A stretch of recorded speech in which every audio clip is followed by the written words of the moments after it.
Hello, everyone. It's Carrie again. Today, we're going to cover one of my favorite topics, mental health providers. Now, I do work in the medical field, primarily claims, stuff like that. And it also serve a customer service role. In that customer service role, I talk on the phone to a lot of providers, hospitals, doctors, um, mostly it turns out to be mental health providers. So, one of the things I want to make clear right up front is I am grateful and thankful for anybody who does seek mental health help. Okay. I do work in, you know, with a lot of medical claims in this field. So, I have an understanding where these mental health providers usually are smaller clinics or facilities that, they're not part of big hospitals where they can absorb the cost of things, so to speak. So even though they have contracted rates, things like that, they're not paid regular through insurance at their full rates. I think it's great that they do offer these services, and we do all need them. Even though therapy never worked for me, I am grateful that it's out there, and there are some really great therapists for people to work with, psychiatrists, psychologists, and therapists, counseling, all that kind of stuff. It works in different atmospheres with different people. If you are having any mental health issues or even just want to know, I've done it. I've gone to doctors and go, am I sane? Is there something wrong with me? Because it seems like I don't fit in. It seems like my thought processes are completely different than everybody else, or what I want to do, or, there's been times where I thought maybe I'm abnormal. Maybe there's something wrong with me. So I have gone to have myself checked out, and I'll let the report show I'm completely sane. So according to the doctors, so we'll go with that for the time being. Um, what I really want to cover is the irony of what I do for a living and working with these mental health providers. I realize that most of the time that I talk to them, they're having issues with their claims processing. Unless you're a licensed biller or coder, submitting a claim to an insurance company can be a challenge. There's certain codes, there's diagnoses, there's different things that have to be on those claims in order for them to pay out, especially when you're also working with insurance contracts and contracted rates. So all of that taken into consideration is quite a bit, and most of these providers that offer therapy or counseling do not have the capacity to have billers and coders, so a lot of them do handle these claims themselves. So when they do call in and they need assistance, there's a multiple variety of reasons why their claim didn't process, or they need to send new ones in, or they need to submit additional information, or what have you. Because they do this kind of outside of their office hours, or they're very dependent on inexperienced clerks to do this for them, their claims can take quite a long time to actually pay out. Those are usually the people I end up dealing with that it's been over 30 days or whatever that there's issues with their claims. They get very frustrated because it's this continuation, this extending thing where, sometimes it can take months before they get their money because they are smaller facilities that can't absorb those costs.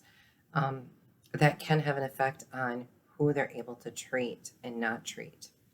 I know, and we're a world driven by money. And if they're not getting their money to do their jobs every day, they can't pay their bills and things like that either. So then they have to choose who they're going to treat and who they're not going to treat. It's a sad world, but that is, one of the things that it comes down to. I've noticed they have no patience at all. Um, in all honesty, with the multitude of people that I talk to in a day, which can easily be 60 different people, if not more, um, I do work in a claims processing zone, primarily customer service. I'm on the phone all day long. I'm trying to process claims in the background. We have to go through medical documents and everything to make sure, all the ducks are in a row, so to speak. So besides being on the phone, I'm also doing a multitude of other things in order to get all of this stuff done. I kind of need everyone's cooperation. However, when I'm dealing with mental health providers, I find them some of the rudest, meanest people I have ever dealt with. I try to be patient. I try to be kind. I try to explain the situation. Um, what needs to be done. Of course, most of the time they don't have the time or the patience to do it. So they can be very rude, mean. When I say mean, I can't take it personally as I realize where their frustration lies. And I do the best I can to try to guide them to a resolution. It might mean that they have to put in a little more effort and a little more work. And I understand they don't have the time, they don't have the capabilities to continue to make phone calls and resubmit paperwork and go through files and the whole 9 yards. Unfortunately, it's a requirement. Without it, I cannot just cut them a check and pay for their resources. It has to be done. And I'm sorry that they can't afford it, but they do take it out on me often. And they're the longest phone calls. And it's like I've got 10 million other things to do. And there's other providers just like you offering therapy services that I need to get to their files. But I can't get to their files because you're going to spend half an hour yelling at me. And then they don't have time for all this, but they will take the half an hour. So I'm like, okay. It took me back to, in order to like cope and deal with this and not be rude back or mean back or just sit back and sometimes go, just let them vent. And sometimes it's been, they've just vented at me about the whole process where, 10, 15 minutes, I'm sitting there in silence, just letting them get their problems off their chest. And the irony is, I'm not the counselor. They are. And I'm just taking this all in. But luckily, I've had good training. Back in my early 20s, I was a bartender. And if you want to hear about people's life problems, become a bartender. It's no joke. You put a few drinks in somebody and they're going to tell you their life story. And the best thing you can do is just listen. A lot of times people don't want advice. They just need someone to listen to them, sometimes sympathize, just to not feel alone in their problems.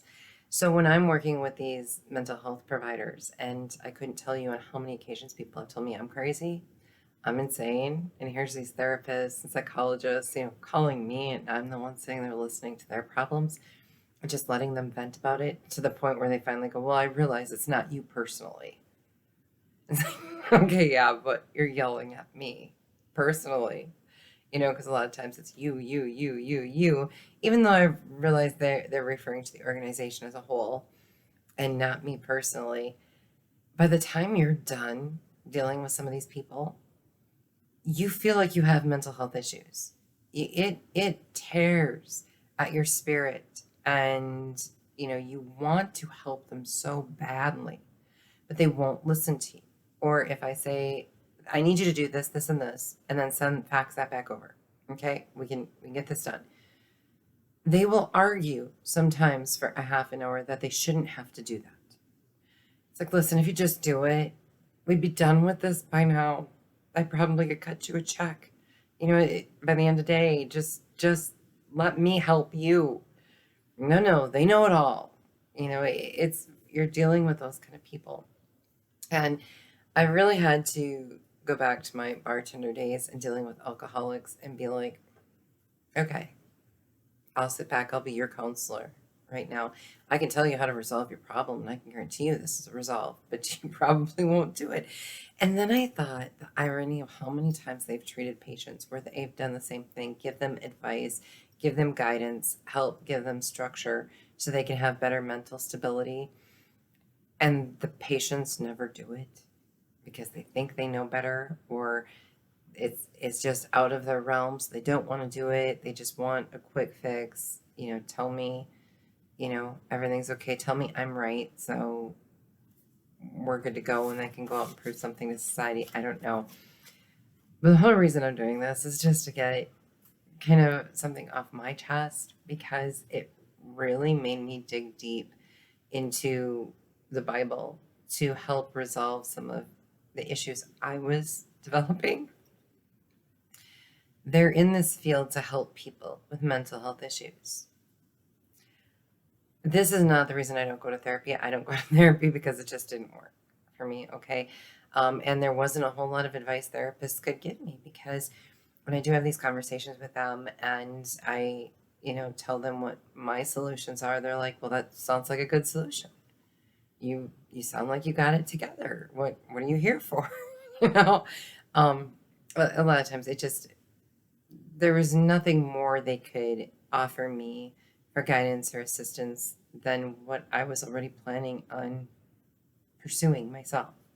So it was just me having to put in the work in my own personal life. That was the only thing that was going to help. And I had to change, my thought process, and I knew how to do it. I just didn't always want to apply it. I think that was my problem. And going back to old ways of trying to cope with things versus healthier ways, which I had to learn a new way of life myself. And if you've watched a lot of my videos, you'll see that there has been, changes and differences that I had to implement in my life and quit fighting them. We are our own worst enemy. We know what to do, we just don't want to do it. So we will fight it, and we'll go back to old habits or old ways that we felt were easier.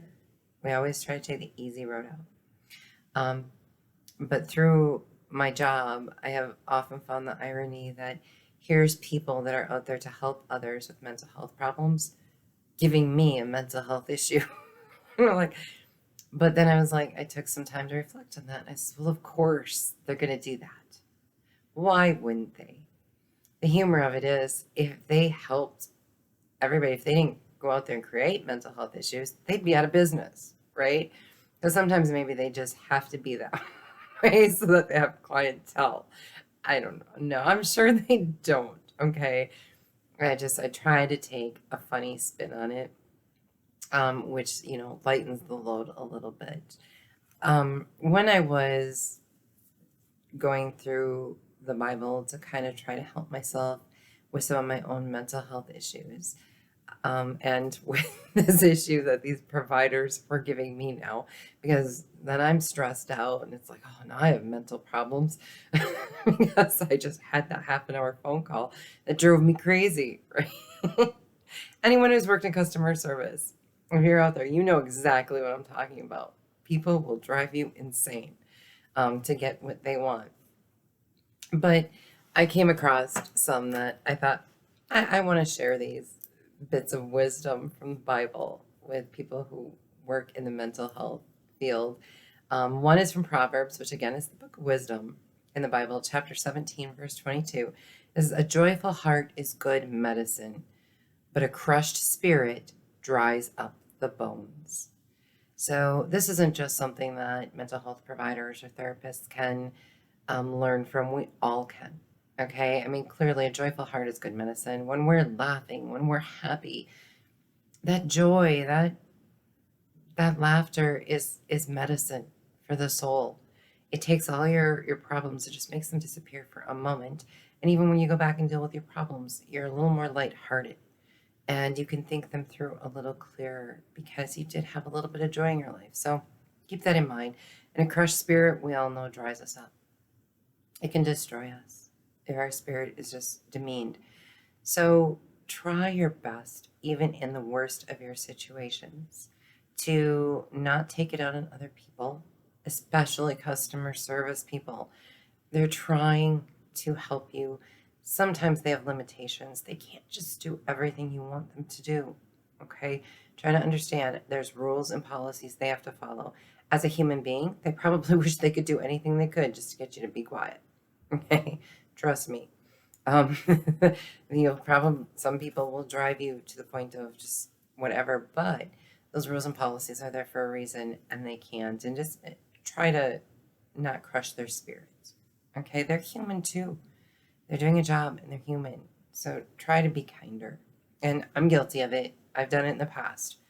And sometimes I think my job is karma right now. Trust me. Another one is James chapter 5, verse 15. And it says, and the prayer of faith will save the one who is sick, and the Lord will raise him up. And if he committed sins, he will be forgiven. So I mean, right there, the prayer of faith, will definitely cure those who are sick.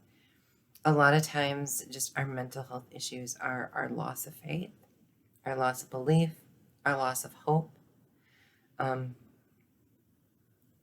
we need to get that back. And if we've committed sins because of it, we can be forgiven. So I find that good for my soul to try to remember those things. Today's a big one though. There's a lot in the Bible about and they help me. I have to post them. They help me sometimes. I'm especially working in the career that I work in, because I think I'd be completely insane if I let everybody who yelled at me all day long get the best of me. And brushing it off sometimes can be really hard to do. You can only take so many tongue lashings for things that aren't your fault before you start taking it to heart. And it happens all day long, all day. I deal with some really nasty, terrible people out there. And it's really hard to have a good spirit and think, well, is there any good left in the world? Or is every nasty human being calling me? They can't all be calling me. So there's got to be a lot of nastiness out there that I'm hoping that we can change. And if we can change that, especially the mental health providers can change just the way they're acting and reacting to things. Set a good example. Okay? You want to heal people? Don't be out there calling customer service and causing more problems. Okay? You're in that career to heal. And sometimes I think even they need a major reminder of how they're treating others. But anyway, Matthew, which is part of the gospel, chapter 11, verses 28, 29, says, come to me, all who labor and are heavy laden, and I will give you rest. Take my yoke upon you and learn from me, for I am gentle and lowly in heart, and you will find rest for your souls. I was like, yes, put the burden on Jesus. That's why he came. He came to lighten our burden, lighten our load. Take those qualms and problems to him. Let him help you. Okay? I find the greatest healing in Jesus. I can't help it. I'm sorry, but there's no one on earth that seems to be able to heal me the way the New Testament and Jesus can.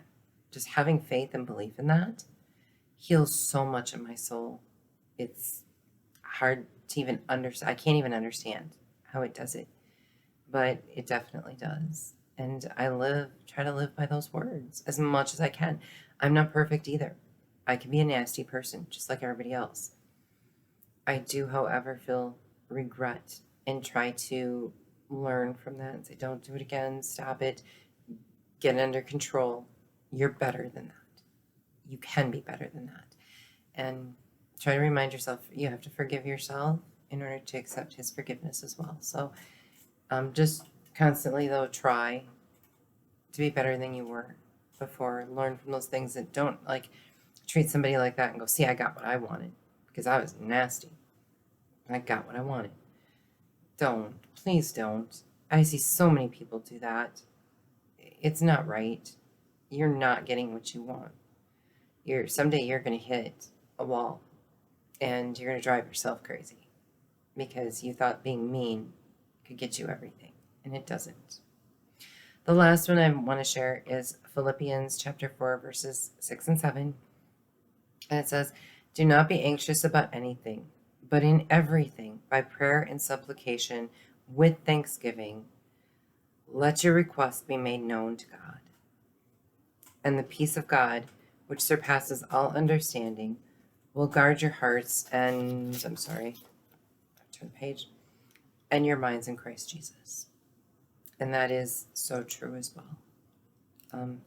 I hope that some of those words from the Bible can help heal your heart, mind, and soul. Mental health providers, therapists, counselors, psychiatrists, psychologists, when you're making those customer service phone calls yourself, try to remember you're dealing with human beings on the other end of that phone that are just trying to help you the way you try to help others. And if you wouldn't treat your clients that way, please don't treat other human beings that way. You stand for healing. Okay? God put you in that position to heal. Do not think just because you're not dealing with a client that you can't continue to heal. Okay? And just as an example, like I've said in the past, regular therapy didn't help me, but pastoral counseling did. I hadn't read the Bible. It was an act of God. I even ended up talking to a pastor. Okay? That was where my help was. I can truly say in my job itself, recently, pastoral counseling has become something that is being paid for by insurance. Some insurance pays for it. And I talked to, just the other day, a pastor counselor on the phone over some claims. Turned around the same day, ended up talking to a therapist. That therapist was so mean and rude and terrible to me. That pastoral counselor, who actually had more difficulties and more problems, was very kind. I could tell who followed biblical or who followed the Bible and what it tells you to do versus who doesn't. And it's an amazing difference when you really try to live your life by the ground rules, the morals, and the ethics of a Bible versus thinking you know it all by science. There's a huge difference in the people that I even have to interact with. So I'm not saying that the Bible is going to cure you or help you in any way, shape, or form. You have to do what's best for you. And we're all different and we're all unique. And that's a beautiful, wonderful thing. But if you work in this industry and you're there to offer mental health help, try to do that in every capacity of your life. Because I'm not joking. There have been days where I've had really bad days, and then I've had to talk to some of these counselors, and they have put me almost in a depression because it is so sad to see that that's how they would treat people, that it makes me really worry about their clientele. Are they really helping, or are they out there hurting people? Think about this. Okay, just word of the wise. I found it's become so overwhelming that it's beyond ironic at this point what I have to deal with and the services that they offer. So another reason I'll never go back into therapy. I mean, many people are like, oh, why don't you? Well, you had some bad experiences. The world keeps showing me why it's not right for me, but the Bible and my pastor is. And that's why I will continue to seek my counseling through God and Christ. And if that can help one other person, try it. Go talk to a pastor. It doesn't have to be your pastor. It doesn't even, maybe never even went to church. But you might be surprised the difference in how you'll start thinking. Don't go to a cult though. Okay, be careful who you go to. Seek God. Seek God and God's guidance first. And He will lead you. Develop that relationship with God, and you might be really surprised the gifts that you get. Like, look at this little gift that I got. There's Romeo. He came to say hi. Yeah, I'm driving my mama crazy.